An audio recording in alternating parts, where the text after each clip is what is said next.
Estamos en Colosenses, esperamos abarcar hoy los versículos 12 al 14. Así que arrancamos.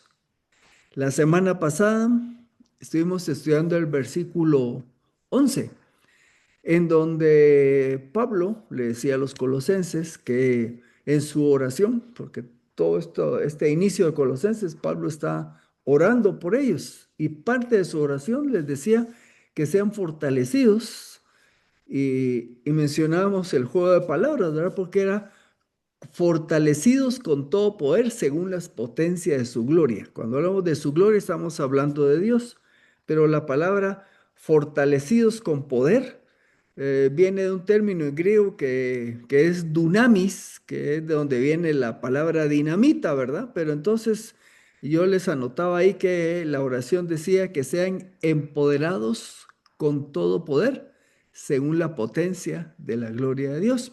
¿Para qué? Para que pudiéramos tener, por un lado, perseverancia y por otro lado, paciencia.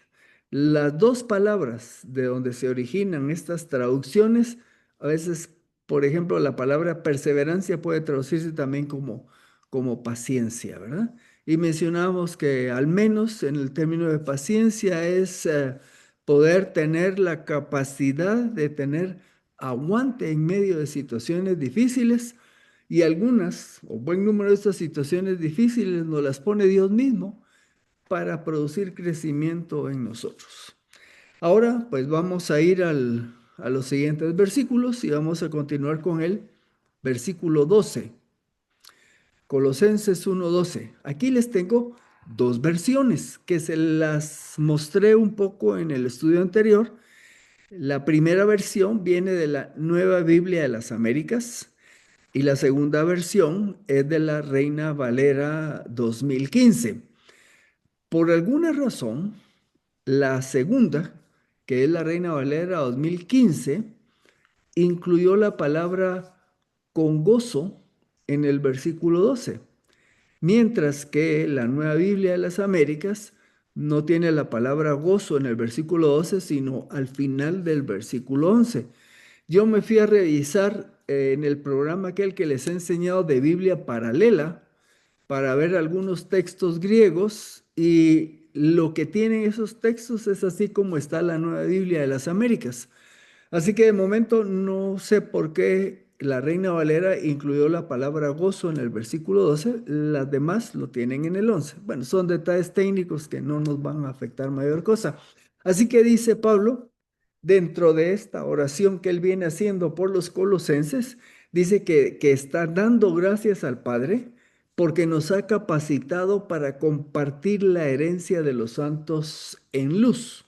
Así que vamos a desmenuzar este versículo. Cuando dice que dando gracias al Padre, tenemos que darnos cuenta, yo coloqué ahí la palabra Padre con mayúscula, pues Pablo le dice a Dios Padre, lo que expresa una relación familiar.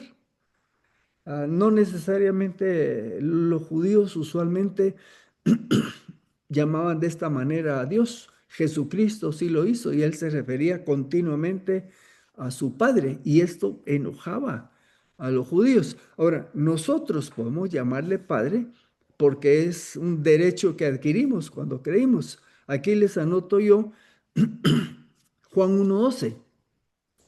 Dice, pero todos los que lo recibieron, esto es a Jesucristo, a los que creen en su nombre, les dio derecho de ser hechos hijos de Dios. Así que nosotros ahora como creyentes tenemos una relación de padre a hijo, o sea, nuestra relación hacia Dios es de hijos. Por cierto, somos hijos adoptados, ¿verdad? Y este es el resultado de haber depositado nuestra fe en el Señor Jesucristo.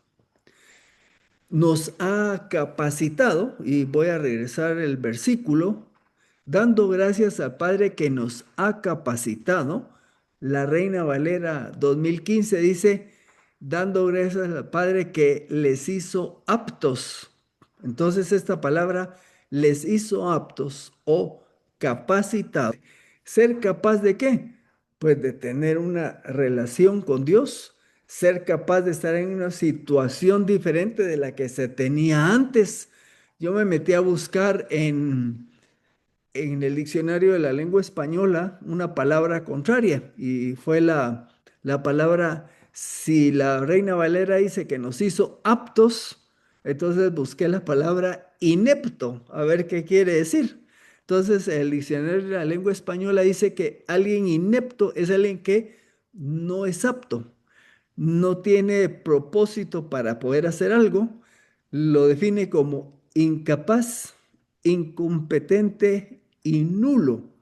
O sea que en pocas palabras, antes de conocer a Cristo, nosotros éramos incapaces, incompetentes o la palabra que es ahí, nulo. O sea, en cuanto a Dios, un cero a la izquierda. No podíamos tener una relación con Dios. Ahora, tenemos esa relación porque hubo una iniciativa de parte de Dios. Él es el que nos hizo aptos para poder tener una relación con Él. Y eso es lo que hemos dicho, que somos salvos por gracia, por medio de la fe. Y esto no de vosotros, pues es don de Dios. No es por obras para que nadie pueda gloriarse. En Efesios 2:12 nos habla un poco de ese pasado, ¿verdad? Y acuérdense de que en aquel tiempo estaban sin Cristo, apartados de la ciudadanía de Israel y ajenos a los pactos de la promesa, estando sin esperanza y sin Dios en el mundo. En pocas palabras, incompetentes y nulos. Eso era como estábamos antes, ¿verdad? Así que de ahí nos atrajo Dios.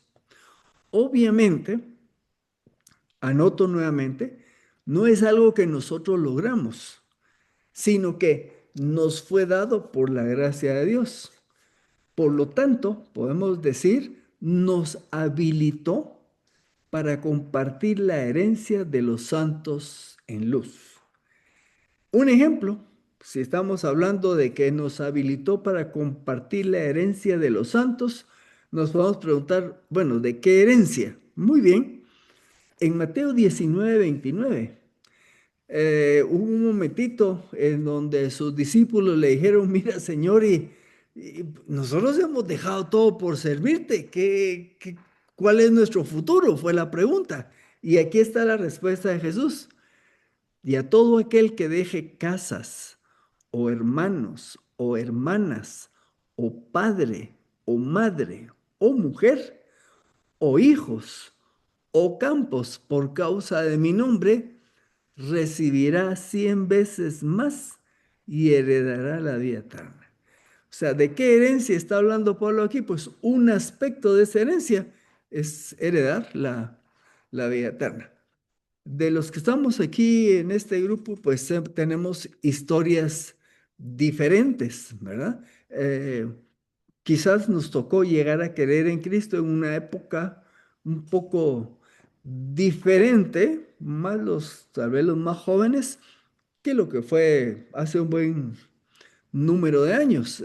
Hubo personas que vivieron rechazo en la sociedad que vivían. Si aquí puedo comentarles, hablando pues por este tema de lo que a veces hay que dejar por seguir al Señor. Yo tenía un conocido del Salvador, era un poco hosco o tosco, si podríamos llamarlo, ¿verdad? Y a veces sus reacciones eran un poco fuertes, pero él un día abrió su corazón y nos contó que él era un pueblo del Salvador. Por lo que te di, solo tenía mamá y eran como 3, 4 hijos. No nos comentó por qué no había papá, pero eran la única familia cristiana del pueblo. Entonces dice que con cierta periodicidad lo rodeaba la comunidad con el líder religioso del pueblo, de la religión mayoritaria, y lo rodeaban. Y a veces les tiraban piedras y les caían en el techo. Entonces a ellos tuvieron que pagar un precio por, por seguir por seguir a Cristo. Eh, en mi experiencia personal, me recuerdo que una vez mi papá empezó él no era creyente, y cuando yo quería ir a una vigilia de oración, a un retiro, yo me convertí a los 17 años, así que cuando empiezo a participar de actividades cristianas, mi papá empieza a tener una presión fuerte contraria. Lo interesante es que en la época, por ahí por los 18 que yo empecé a ir a fiestas, para ir a fiestas no tenía ninguna presión. Me podía ir a una fiesta, regresaba, nunca hice mayores cosas feas, pero no decía nada. Cuando empecé a crecer en la vida cristiana y ir a actividades cristianas, resulta que ahí empezó mi papá con una presión bien fuerte, ¿verdad? Y me recuerdo que una vez pues fui a hablar con él a su oficina. En alguna oportunidad tal vez les conté esta historia y entonces le fui pues a pedir que por qué se ponía tan molesto porque yo estuviera creciendo y juntándome con gente sana, porque me estaba juntando con creyentes. Y entonces mi papá no mucho me contestaba y ¿qué querés? Me dijo, pues solo que me permita poder ir con mis amistades creyentes a actividades como esta, retiro cristiano, vigilias de oración, etcétera. Entonces mi papá me dijo, mira, me dijo, el hijo que vive en mi casa, yo lo mantengo, tiene que hacer lo que yo diga. Si no, me dijo, ahí está el ejemplo de tu hermano, mi hermano mayor, que se había ido de la casa hacía muchos años, me llevaba 20 años este hermano, y ya viste que aquel se fue. Así que ahí me la puso, ¿verdad? Entonces me recuerdo que yo dije, bueno, ya entendí, ¿verdad? O me alineo o ya me abrieron la puerta. Entonces me empecé a despedir de mi papá. Ahí con mucho respeto en su oficina le dije, bueno, yo iba en tercer año de la carrera. Y entonces le dije, papá, pues le agradezco el apoyo que me ha dado, pero entonces yo quiero seguir como cristiano y entonces voy a tomar mi rumbo. En ese momento ni idea tenía a dónde me podía ir, ¿verdad? Pensando en una de mi tía, si me recibía o algo, pero empecé a despedirme de mi papá. Y le digo, y voy a tratar de terminar mi carrera si se puede, pero si no, mi vida tiene un propósito. Y diciéndole por ahí eso, me dice mi papá sentado en su oficina, que él era un gerente así bien mandón, ¿verdad? Espérate, me dijo, ¿ah?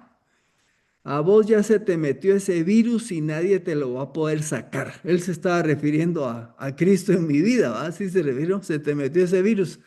¿Qué querés? Me dijo, ¿verdad? Y les estoy poniendo esto por lo que dice el versículo, que a veces le tocaría uno dejar hasta la familia. Yo estaba despidiéndome.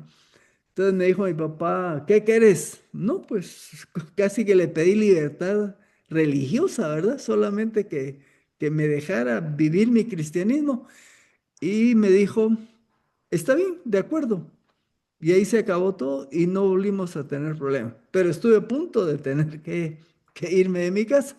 Así que hubiera tenido que agarrar el pasaje este, ¿verdad? Porque Dios me hubiera tenido que cuidar. Bueno, quizás en sus familias, en sus casos, ha habido algo similar o no, pero estamos bajo el cuidado de Dios. Continuemos. Aparte de heredar la vida eterna, también hay una herencia en la tierra y ahí en Mateo 5:5, en el Sermón del Monte, Jesús dijo, bienaventurados los mansos porque ellos recibirán la tierra por heredad. ¿Y cuándo va a pasar esto? Bueno, si usted se va a Apocalipsis capítulo 20, versículo 6, dice el pasaje, bienaventurado y santo el que tiene parte en la primera resurrección. Sobre estos, la segunda muerte no tiene ningún poder, sino que serán sacerdotes de Dios y de Cristo y reinarán con él por los 1000 años. Pablo está dando gracias porque Dios nos hizo aptos para participar de la herencia de los santos en luz. Entonces dijimos, ¿qué herencia? Bueno, uno, vida eterna. Dos, vamos a vivir una herencia aquí cuando Cristo tenga su reino milenial, vamos a reinar con él en esta tierra. Ese es otro aspecto de la herencia. Y vamos a ver uno más, dando gracias al Padre porque Él nos libró del dominio de las tinieblas y nos trasladó al reino de su Hijo amado. Aquí estoy, como casi siempre uso la Reina Valera, aquí estoy usando más la NBLA, entonces hago la anotación. Así que sigue diciendo Pablo que está dando gracias a Dios porque nos hizo aptos para una herencia, pero también porque nos libró del dominio de las tinieblas y nos trasladó al reino de su Hijo amado. Cuando dice que nos libró, esa palabra librar tiene la idea de nos atrajo hacia sí mismo desde el dominio de las tinieblas. O sea, nos atrajo, nos sacó, nos libró, ¿verdad? Ese es el sentido. Nos sacó del reino de Satanás y nos trajo hacia él. Ah, Cuando se estudia la escritura, a veces por eso investigamos algunos términos para obtener una mejor idea de qué es lo que está comunicando el texto. Y hay ocasiones en que incluso la gramática del texto nos puede comunicar a qué se está refiriendo el autor de la escritura que estamos estudiando. Por ejemplo, aquí yo les anoto, esto de que nos libró, que nos atrajo hacia sí mismo, del dominio de las tinieblas y nos llevó hacia él, aquí anoto, es un hecho consumado. Ahora les voy a explicar por qué. El verbo donde dice nos libró, no dice nos está librando como que si fuera un proceso, sino dice como que ya es un hecho consumado, ya nos libró. Ahora, ¿qué implicaciones tiene eso para nosotros? Si nosotros entendiéramos que Dios nos está librando, sacando, atrayendo poco a poco del reino de las tinieblas hacia el reino de su Hijo, entonces diríamos, estamos viviendo una vida en transición en donde a veces fallamos o no, pero porque estamos en ese camino. Pero el texto no dice que es un proceso, sino es un hecho.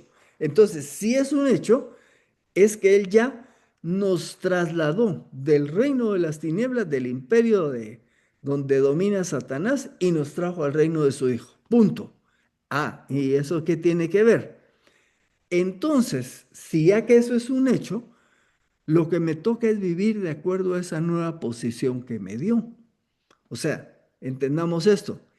Ya no estoy bajo el dominio o autoridad de las tinieblas, ya no soy esclavo del pecado. Ahora uno me va a decir, "Ah, pero es que todavía pecamos". Sí, pero es que antes de tener a Cristo, pecábamos porque no teníamos otra opción. Éramos esclavos del pecado. O sea, pecar era el modo natural de vivir porque éramos esclavos del pecado. Ahora, con lo que estamos estudiando de la palabra, y no solo aquí lo dice, lo vamos a ver en otros pasajes, es que ya no somos esclavos del pecado, ya somos libres. Y el punto es, entonces, ¿por qué todavía peco? Bueno, peco porque me dejo seducir por el pecado. Hay una vieja naturaleza, hay un viejo hombre y una vieja mujer en nosotros que quiere hacer lo contrario a lo que Dios quiere. En la Biblia a veces también se le llama la carne, ¿verdad? Ok, pero es que antes de Cristo yo solo podía hacer lo que la carne, mi vieja naturaleza quería.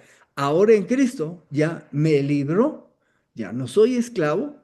Y entonces, ¿por qué peco? Porque me dejo seducir, ¿verdad? Y entonces peco porque decido pecar, pero no es porque tenga que pecar. Espero que me esté dando a entender en esto. Hace años teníamos con mi esposa un grupo de estudio bíblico con matrimonios que eran recién convertidos, ¿verdad? Y entonces algunos, y a veces teníamos invitados, y mi esposa a veces le afectaba un poco porque a veces nos tocaba lidiar con gente mal hablada, que tenía hábitos no adecuados, etcétera. Entonces yo le decía a veces, cuando no se tiene a Cristo, esa conducta es la normal, porque son esclavos del pecado.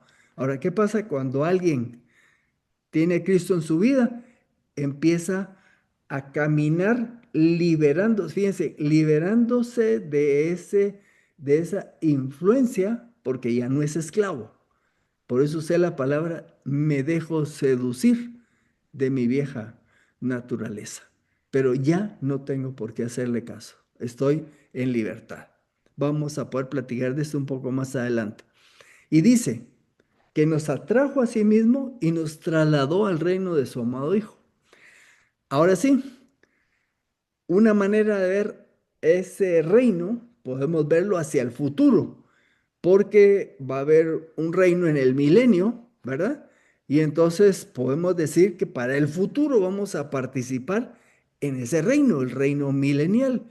Pero también el reino tiene una situación presente. En Romanos 14:17, donde Pablo está discutiendo el tema, les voy a dar contexto. Pablo dice, mira, a veces vas a tener hermanos en la fe que practican guardar ciertos días, ¿verdad?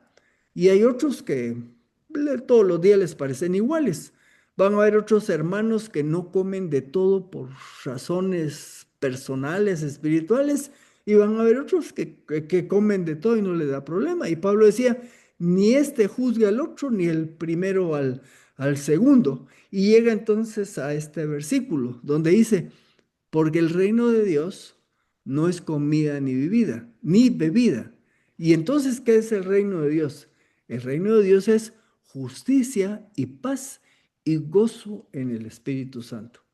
Así que como Dios nos traslada al reino de su Hijo, vamos a tener un futuro reino milenial, pero ya en esta vida podemos estar viviendo dentro de esa esfera de ese reino, en donde lo que vamos a hacer, guiados por el Espíritu Santo, es disfrutar de la justicia, paz y gozo, tanto para con Dios como para con nuestros hermanos. Entonces, el reino no solo es algo futuro, sino es algo que ya debemos de estar viviendo.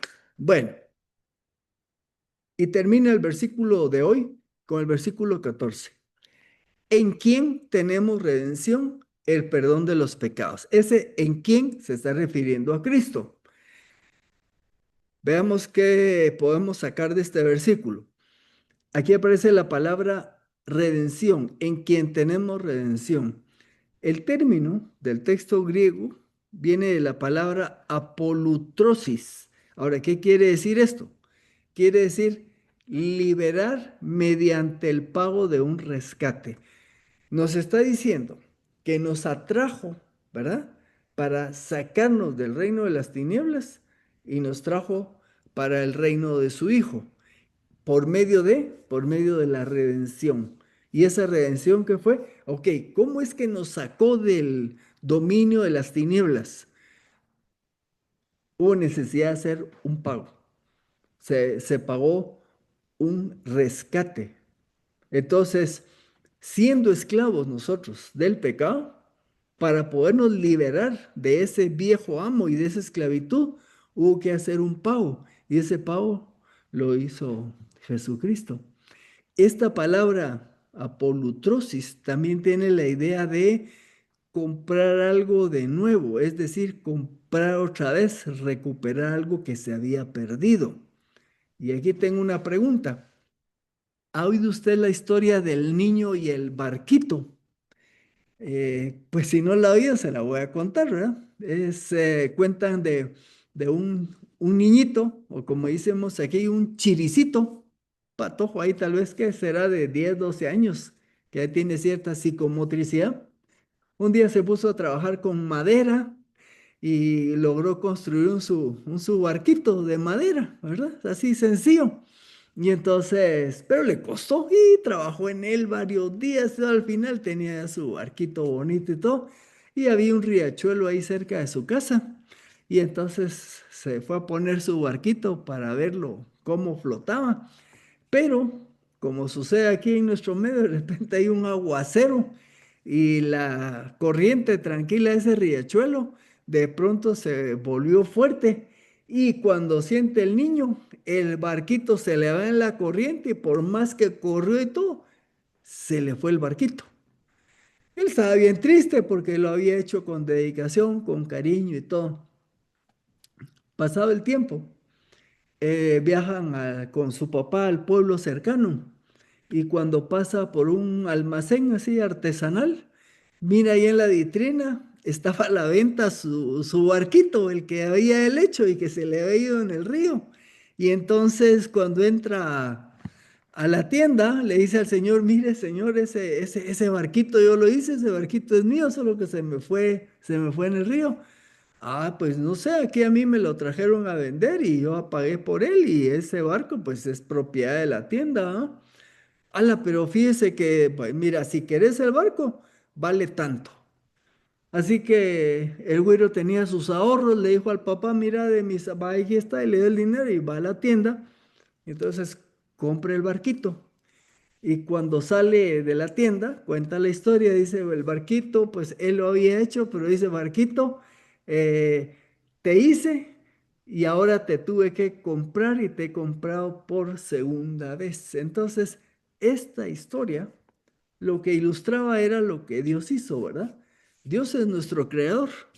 En su momento, a causa del pecado, paramos siendo propiedad del pecado, paramos viviendo como ciudadanos o esclavos del imperio de Satanás. Y aunque originalmente fuimos propiedad de Dios, vino Dios y tuvo que pagar nuevamente para rescatarnos y podernos traer de nuevo al reino de su Hijo. Ahora, ¿cómo se pagó ese rescate?